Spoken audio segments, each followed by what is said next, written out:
Alright guys, got welding devices out, grinders out, tires off, grinders out, impacts out. So, TIG welded it all, peened it with a hammer, that's what all that is. Just had two little cracks that I forgot to weld and grind.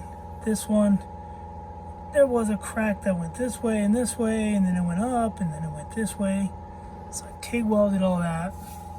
So I'm gonna grind those flat real quick.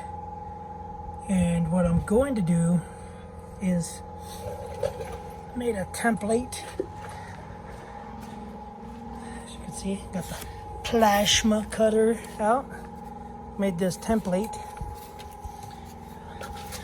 Little template right here. I'm gonna put some 1/4" steel. So what I'm gonna do is I'm not gonna weld it. So we have the shock bracket, shock perch, whatever you want to call it, goes right here.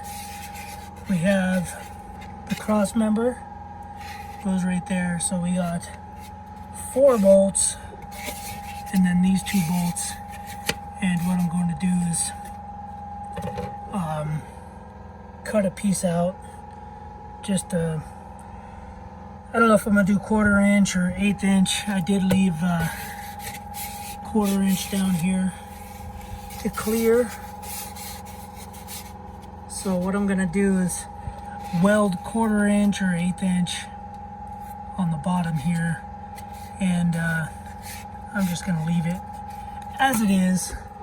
So the shock bracket will be out 1/4".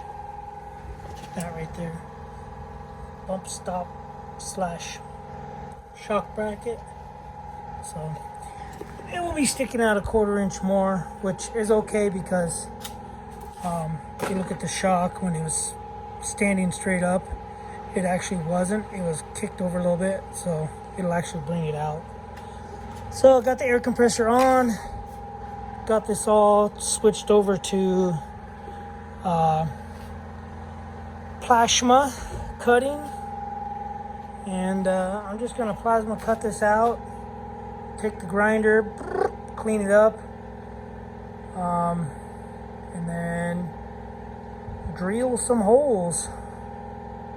So I'll drill the holes, and then I don't know, I got some 1/8"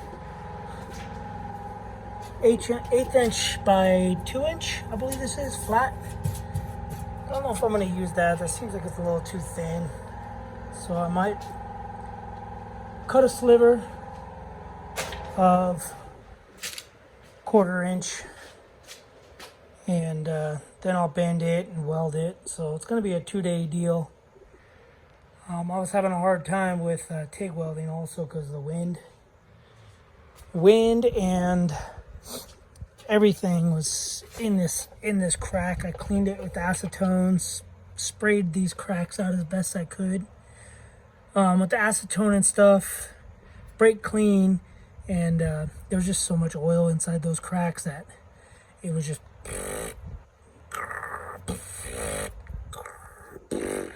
anyway, it's pretty some pretty dirty metal. So I think it came out all right. I could probably just leave it like this, but just for my sake, I have the bolts. I'm gonna use grade 8. I believe these are 7/16 grade 8 bolts, nuts, washers, and got the 2 bolts for those already. So I got 4 bolts for that crossover brace. So I'll probably have to put it on a jack stand, jack that cross brace up to line the holes before I cut them, do whatever else. So anyway, air compressor's done. I'm gonna start plasma cutting. I'll wash my hands. One thing you guys should do before you stick your hands in gloves, wash your hands, because otherwise that defeats the purpose of having gloves. So anyway, I'll be back.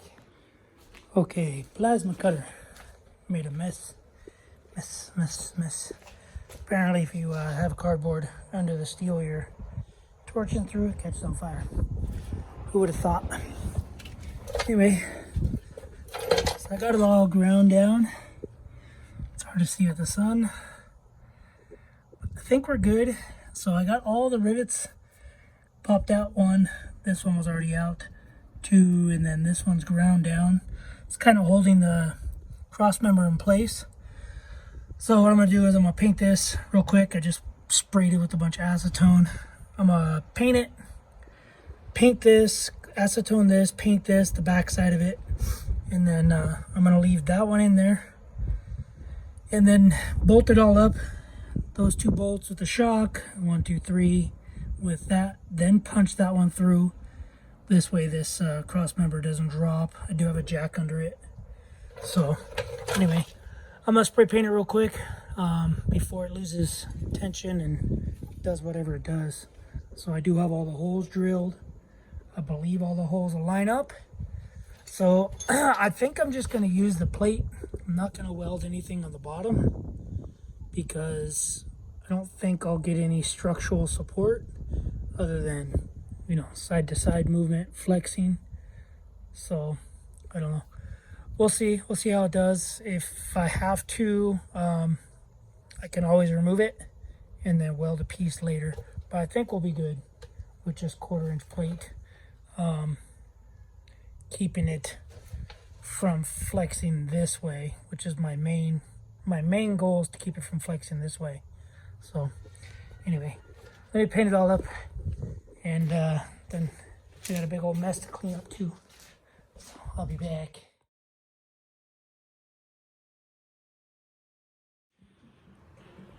All right, guys. So it's the next morning. I cleaned up all the mess, cleaned everything up, put everything away. This is what we got going on here. Ding! I ran out of spray paint, and it was dark when I was painting. So as you could see, got the bolts, the holes back here for the shock holder, shock tower, bump stop, whatever you want to call it. And then we have the 4 bolts right there.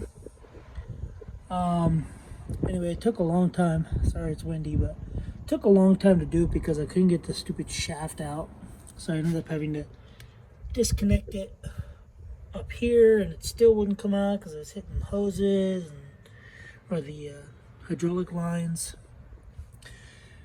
But anyway, yeah, I can already feel a difference. I haven't driven it, obviously, but just turning the steering wheel from this here flexing the gearbox, from this turning this way, and it was flexing the frame this way.